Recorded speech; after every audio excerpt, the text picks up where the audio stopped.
people would say to you, where do you come from? And you'd say Perth.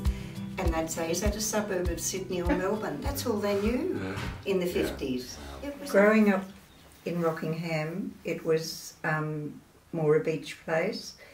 For myself, it was coming down for holidays and living here at times and meeting up with families. I live between here and Maylands, and I spent a lot of time down here because I was the naughty one. Still am. I can tell you what the town of Rockingham was looking like when I was growing up, but I do remember the jetty and a few of the restaurants there perhaps, but the hotel was a very popular place on a Sunday because they opened it for a couple of hours and people would apparently come from miles to go in and be able to have a drink. I'm not certain when that finished, but I have been informed and seen photos of piles of people lining up to go into the hotel. And, the children would come down from Harvey, come down from Walloona, and we would all get together and spend our times going down the beach or playing cards and so forth.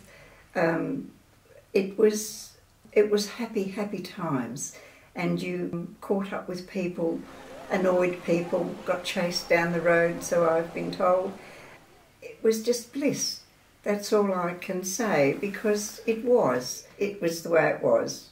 And the grandfather and my father, they built boats, the wooden boats. They would go fishing, and I would go fishing with them, even though I was always seasick.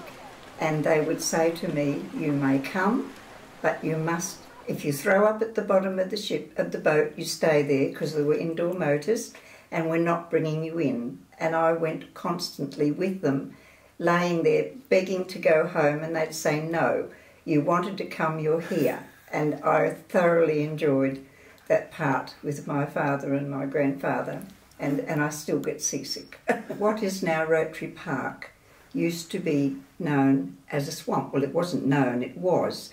And to get there from our street, you had to go up the road, cut through the Walker property, go around the side of it to get to the front of the beach. Apparently there were snakes in there and lots of other not very nice things, and we were all forbidden to go there. So, but it was a swamp. Different people tried to get into it, the boys of course, but you had this way of getting past it to go out.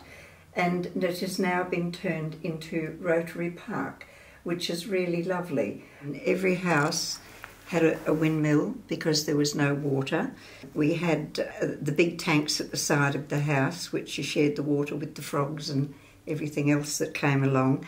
And it was filtered through charcoal so that it would be fit for drinking and so forth. And down the back we had the open toilet, and the man with the cart would come along, and I think every child who ever was down there played tricks on them. Every single family had their own spot on the beach. Nobody trespassed on their property. The walkers had the corner where it went out to sea and out onto a little sandbank, and then all the other different families stayed in their own, and you did not move. And it was a friendly atmosphere.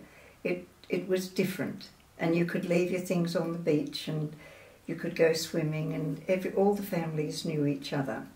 It was priceless. I can share with you the memory that I have of the nuns walking back to Turtle House, which was the name of the convent. It was Turtle House, and it was a school, and they made turtle soup that they gave out. Apparently in those days they were not allowed to show their ankles, and they would walk from Point Perrin through to Rockingham and then come back along the beach, lifting their skirts just slightly because they were the very black, dark, heavy things, and it was hot. And they would smile and talk to you as they walked back, and they'd just hold their skirts up a little way. That was their enjoyment. In 1952 we went overseas, And we had by that time had a little bit of a gristle about Rockingham. You know, we were getting a little bit older, and we didn't realise until we hit the shores of Britain and other places that the beach down here was absolutely perfect. We didn't have pebbles everywhere. It was wonderful, and we appreciated it when we returned home. The life we knew and accepted and bragged about it when we went overseas.